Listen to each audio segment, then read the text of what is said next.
नमस्कार दोस्तों। आज हम बहुत ही मज़ेदार और इम्पोर्टेंट टॉपिक आपके लिए लाए हैं जो बोर्ड एग्जाम में आपके नंबर लाने में बहुत ही सहायता करेगा। दोस्तों, आज हम पढ़ने वाले हैं एक समान बाह्य चुंबकीय क्षेत्र में स्थित धारावाही लूप तथा कुंडली पर बल युग्म का आघूर्ण। दोस्तों, इसमें 2 या 3 क्वेश्चन घुसे हुए हैं। अभी आपको सिर्फ एक क्वेश्चन दिख रहा है ना। बोर्ड एग्जाम में आपको 2-3 तरह से घुमाया जाता है, बट क्या किया जाए, आप घूम ही जाते हैं। लेकिन आपको घूमना नहीं है। अगर आप घूमना नहीं चाहते हैं तो इस वीडियो को अंत तक जरूर देखिएगा। तो दोस्तों देखिए, आपको क्वेश्चन किस तरीके से घुमाएगा। क्या पूछ सकता है, एक समान बाह्य चुंबकीय क्षेत्र में स्थित धारावाही लूप पर बल युग्म का आघूर्ण तथा कुंडली हटा देगा, इतना पूछेगा। एक समान बाह्य चुंबकीय क्षेत्र में स्थित धारावाही लूप पर बल युग्म का आघूर्ण पूछेगा, इतना। एक क्वेश्चन ये हो गया। और दूसरा क्वेश्चन क्या है, एक समान बाह्य चुंबकीय क्षेत्र में स्थित धारावाही लूप अब हटा देगा, धारावाही लूप हटा देगा और पूछेगा एक समान बाह्य चुंबकीय क्षेत्र में स्थित धारावाही कुंडली पर बल युग्म का आघूर्ण, लूप तथा हटा दिया और पूछेगा धारावाही कुंडली पर बल युग्म का आघूर्ण। दोस्तों, आप इसी में भ्रमित हो जाते हैं। काफी टीचर क्या पढ़ा देते हैं, एक समान बाह्य चुंबकीय क्षेत्र में स्थित धारावाही लूप पर बल युग्म का आघूर्ण, वो बताते नहीं है कुंडली। तो आप बस कुंडली, आप सोचते हो कुंडली तो बताया नहीं। लेकिन अगर आपने धारावाही लूप को समझ लिया, कुंडली अपने मन से निकल आएगी। और दोनों क्वेश्चन एक साथ भी पूछ देता है, एक समान बाह्य चुंबकीय क्षेत्र में स्थित धारावाही लूप तथा कुंडली पर बल युग्म का आघूर्ण, ये क्वेश्चन एक साथ भी पूछ सकता है। तो दोस्तों, इस कंफ्यूजन को दूर करने के लिए इस वीडियो को मैंने बनाया है। तो आपसे निवेदन है मेरा कि वीडियो को अंत तक जरूर देखिएगा। तो चलिए स्टार्ट करते हैं। अब है एक समान बाह्य चुंबकीय क्षेत्र। अब दोस्तों, चुंबकीय क्षेत्र की बात कर रहा है तो हमको क्या करना पड़ेगा, सबसे पहले चुंबकीय क्षेत्र बनाना पड़ेगा। जैसा कि हमने चुंबकीय क्षेत्र बनाया है यहाँ पर। दोस्तों, ये चुंबकीय क्षेत्र की दिशा है। जैसे क्या है, चुंबकीय क्षेत्र की दिशा, इसको हम चुंबकीय क्षेत्र की दिशा को बी से प्रदर्शित करते हैं। तो इसकी दिशा इस तरफ को जा रही है। अब क्या कह रहा है दोस्तों, धारावाही लूप। दोस्तों, आपको लूप तथा कुंडली में हम अंतर बता दें। पहले आप लूप तथा कुंडली में अंतर समझ लीजिए। जैसे देखिए, जैसे एक तार आपने लिया, जैसे हमने क्या लिया, ए बी एक तार लिया। हमने तार तो ले लिया। अब अगर इसको लूप बनाना है तो ए तथा बी के सिरे, यानी कि ए और बी के सिरे, यानी कि ए और बी के सिरे को हम यहाँ पर मिक्स कर देंगे। ए बी का सिरा ले आएंगे तो ये लूप हो गया। ठीक है दोस्तों। अब कुंडली क्या होता है, कुंडली क्या, एक फेरा बना दिया हमने, एक फेरा बना दिया। अब दूसरा फेरा बना दिया, तीसरा फेरा बना दिया। एक फेरे को लूप कहते हैं, और अगर ज़्यादा फेरे हों, यानी कि फेरे ही हैं ये, तो उसे कुंडली कहते हैं। तो इस कन्फ्यूजन को हमने आपको दूर कर दिया। ये कन्फ्यूजन दूर हो गई आपकी। अब देखिए दोस्तों, यहाँ पर क्या है, चुंबकीय क्षेत्र की दिशा है। अब हमको क्या करना है, चुंबकीय क्षेत्र की दिशा में, यानी कि चुंबकीय क्षेत्र में स्थित धारावाही लूप पर हमको बल युग्म का गुण ज्ञात करना है। पहले दोस्तों, आप धारावाही लूप पर ज्ञात कर लीजिए बल युग्म का गुण, और कुंडली अपने मन से निकल आएगी। वीडियो को अंत तक देखिए। तो अब हम बनाएंगे धारावाही लूप। तो ये क्या है दोस्तों, ये चुंबकीय क्षेत्र है, चुंबकीय क्षेत्र। अब इसमें हम एक धारावाही लूप बनाएंगे। दोस्तों, अब हमने एक आयताकार लूप रख दिया है इसमें। तो लूप का नाम हम दे दें पी क्यू आर एस। दोस्तों, ये एक ही तार है, ये एक ही तार है, और हमने इसके कोनों को जोड़ दिया है बस। तो ये क्या है, लूप है एक। अब दोस्तों क्या है, ये लूप है, इसमें धारा बह रही है आई, इसमें आई धारा बह रही है, इसमें आई धारा बह रही है दोस्तों, इस तरीके से। अब दोस्तों, ये लूप रखा है। अब इसमें कोई ना कोई बल कार्य करेगा। दोस्तों, आपको पता होगा बल कार्य करेगा। तो हम आपको बता दें बल कैसे कार्य करेगा। एक बल कार्य करेगा घूमने के लिए, ये लूप घूमे इस तरीके से कार्य करेगा। तो जी यहाँ पर F1 लग रहा है बल, और यहाँ पर F2 बल लग रहा है ताकि घूमे। ठीक है दोस्तों। और यहाँ पर कौन सा बल लग रहा है, यहाँ पर F3 बल लग रहा है दोस्तों, F3 बल लग रहा है, और यहाँ पर F4 बल लग रहा है।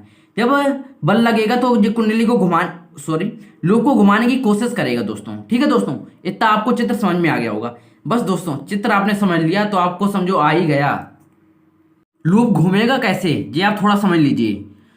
जो F1 बल है ये अंदर की ओर कार्य कर रहा है, ये अंदर की ओर है कार्यरत, और जो F2 बल है वो बाहर की ओर है।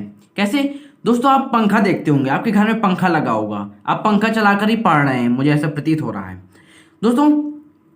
अब आप क्या करेंगे, आप देखेंगे पंखा में बल लगता है, एक अंदर की ओर लगता है, एक बाहर की ओर, एक इस साइड लगता है, दूसरा इस साइड लगता है। जब विपरीत दिशा में कार्य करते हैं तभी पंखा घूमता है, ये आपको पता होगा दोस्तों। ये अंदर की ओर जा रहा है, बाहर की ओर जा रहा है, ठीक है। अब देखिए घूम रहा है, अंदर की ओर जा रहा है। तो दोस्तों मैं एग्जाम्पल के माध्यम से आपको समझाता हूँ थोड़ा। दोस्तों देखिए ये एक हाइलाइटर है, ये हाइलाइटर है। अब दोस्तों हमने क्या किया, इस हाइलाइटर को हमने इस तरफ की ओर बल लगाया। जब हमने इस तरफ बल लगाया अंदर की ओर, तो अंदर की ओर बल लगाया तो ये इस तरफ जाएगा। जब ऐसे था अंदर की ओर लगाया तो इस तरफ जाएगा।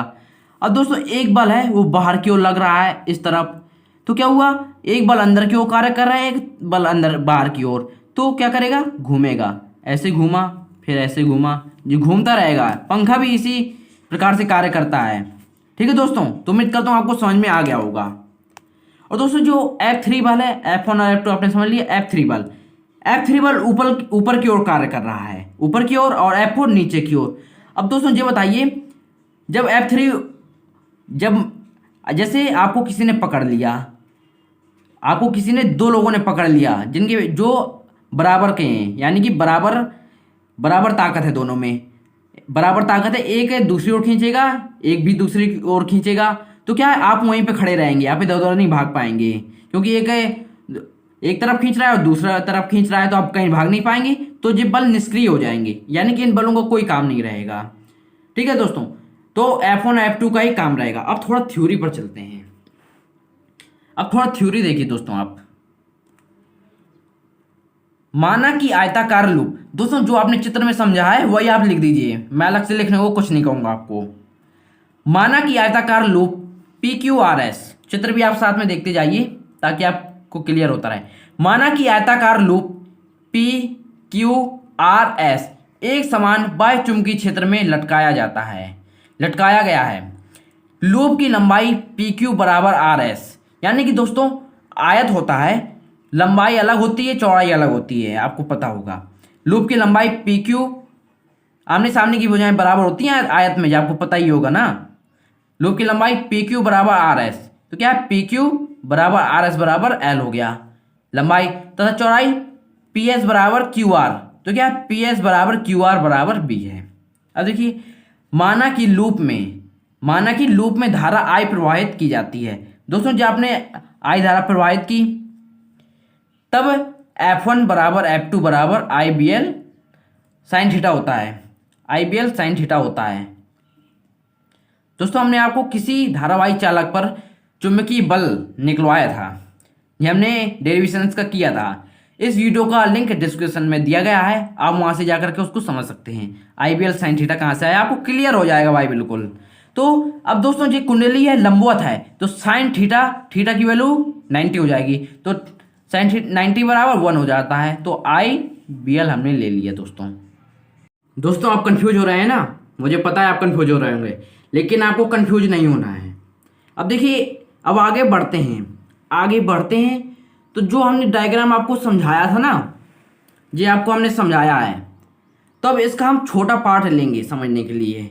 ठीक है दोस्तों, इसका जो दूसरा चित्र है वो बुक में बना होगा या किसी और ने समझाया होगा, आपको समझ में नहीं आया होगा, मुझे पता है, क्योंकि इसकी भी एक ट्रिक होती है समझने की। देखिए आपको P और S पता है, PS कितना है, B है, ये आपको पता होगा, क्योंकि ये ब्रेथ है और ये लंबाई है, L है। ठीक है दोस्तों, बस आप PS को लीजिए। देखिए दूसरे चित्र में ये चुंबकीय क्षेत्र है, तो हम आपको अभी बताते हैं। देखिए हमने क्या किया, एक हमने ये PS एक चौड़ाई ले ली है, ठीक है, P और S एक हमने चौड़ाई ले ली है, PS हमने एक चौड़ाई ले ली। अब दोस्तों चित्र में देखिए, दोस्तों जो चित्र में आपको सिर्फ वही तो करना है, P यहाँ दिया है, ठीक है, और ऐसे तो हमने उसको रख लिया है चुंबकीय क्षेत्र में। अब क्या आई धारा ऊपर की ओर जा रही है और आई धारा नीचे की ओर आ रही है, तो आपको क्या करना है, यहां पर ऊपर की ओर आई धारा ऊपर की ओर जा रही है ना, तो आई आप लिख दीजिए, और जो नीचे की ओर धारा आ रही है उसको आप आई डाउन लिख दीजिए, आई डाउन लिख दीजिए। ठीक है दोस्तों। अब क्या है दोस्तों, आप देख रहे हैं चित्र में आप देख रहे हैं F1 बल ऊपर की ओर लग रहा है, मतलब अंदर की ओर लग रहा है। F1 यहाँ पर है और F2 यहाँ पर है, नीचे की ओर, ये अंदर की ओर। तो आई धारा यहाँ पर, तो आप F1 भी लिख सकते हैं यहाँ पर। देखिए दोस्तों, F1 यहाँ पर है और F2 यहाँ पर है दोस्तों, अंदर की ओर लग रहा है ये आई डाउन। ठीक है दोस्तों। अब बस आपने इतना समझ लिया तो समझो आ ही गया ना। अब दोस्तों आपको प्रतीत आभास हो रहा है आपको कि यहाँ पर एक त्रिभुज बन रहा है, आभास हो रहा है ना, जो आभास हो रहा है वही लिख दीजिए। आभास आपको हो रहा है ये त्रिभुज है, आभास करके बना दीजिए। आप बना दिए दोस्तों आपने। अब क्या है, अब यहाँ पर थीटा कोण बन रहा है, थीटा कोण बन रहा है, बन गया। अब दोस्तों अब हमको क्या निकालना है दोस्तों, आपको पता होगा हमको निकालना क्या है। हमको निकालना है, देखिए हमको क्या निकालना है, बल युग्म का आघूर्ण। बल युग्म का आघूर्ण क्या होता है, एक बल, दोनों बलों में से कोई एक बल गुणे लंबवत दूरी, यानी कि जो दो बल हैं F1 और F2 उनमें से कोई एक बल और गुणे लंबवत दूरी। अब दोस्तों आप क्या करेंगे, अब देखिए दोस्तों, अब आपको लंबवत दूरी ज्ञात करनी पड़ेगी। लंबवत दूरी क्या है, जैसे F2 यहाँ पर है और F2 यहाँ पर है, इसको करिए थोड़ा, आपने ऐसे लगाया, एक दंड आप यहाँ खींचिए और यहाँ खींचिए। लंबवत दूरी हमको ज्ञात करनी है, लेकिन PS की दूरी कितनी है, B है।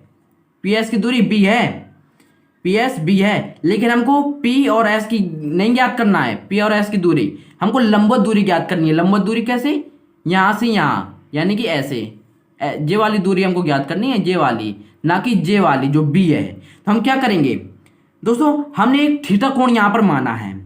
थीटा कोण आपने माना है तो क्या होता है दोस्तों, साइन थीटा बराबर होता है लंब। लंब कितना है, O मान लीजिए, ये लंब कितना है OS।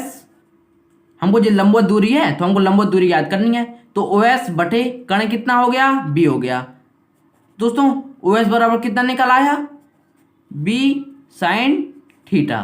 तो ये कितना निकला है, B साइन थीटा। अब दोस्तों हो गया।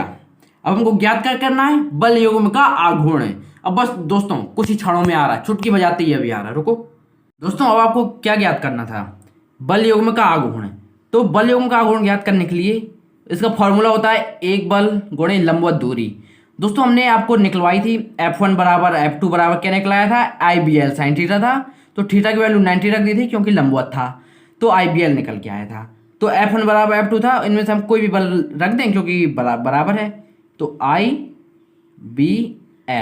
गुणे लंबवत दूरी कितनी थी, B साइन थीटा थी, B साइन थीटा था। तो क्या आ गया, IBL गुणे B साइन थीटा। देखिए IB, अब दोस्तों लंबाई गुणे चौड़ाई बराबर क्या होता है, लंबाई गुणे चौड़ाई साइन थीटा। लंबाई गुणे चौड़ाई बराबर होता है A क्षेत्रफल, तो IBA साइन थीटा।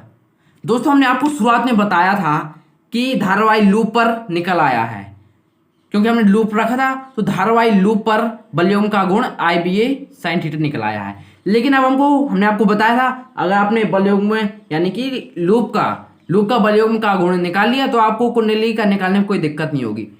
और कुंडली हमने आपको बताई थी, कुंडली क्या होता है, कुंडली पर बल युग्म का गुण। कुंडली वह होती है जिसमें एक फेरा ना होकर के बहुत फेरे होते हैं, यानी कि काफी फेरे होते हैं। तो फेरों की संख्या कितनी हो सकती है, 2, 3, 4, 10, 20, हजारों में हो सकती है भाई। तो हमने क्या मान लिया, माना n फेरे हैं, माना n फेरे हों, तो बल युग्म का गुण क्या निकलेगा दोस्तों, एक यहाँ पर टाउ, बल युग्म का गुण क्या होता है, टाउ होता है, तो हमने टाउ रख दिया। माना एन फेरे हैं, तो उनको कुंडली पर निकालना है, तो हम क्या लिख देंगे, टाउ बराबर एन का गुणा करा दीजिए। जब एक फेरे पर इतना है तो एन फेरे पर कितना होगा, एन आई बी ए साइन थीटा। दोस्तों जब बलयों का गुण निकल आया एन आई बी ए साइन थीटा। अगर दोस्तों आपसे कुंडली पर ही बी कहता है कि निकालिए, तो आपको इसी तरीके से निकालना है जिस तरीके से अभी निकाला है। तो दोस्तों उम्मीद करता हूँ आपको ये वीडियो पसंद आया होगा। अगर आपको वीडियो पसंद आया हो तो वीडियो को लाइक कीजिए और हमारे चैनल को सब्सक्राइब कीजिए और बेल आइकन को भी प्रेस कीजिए मेरी आने वाली वीडियो का नोटिफिकेशन पाने के लिए। तो दोस्तों अब मिलते हैं अगली वीडियो में।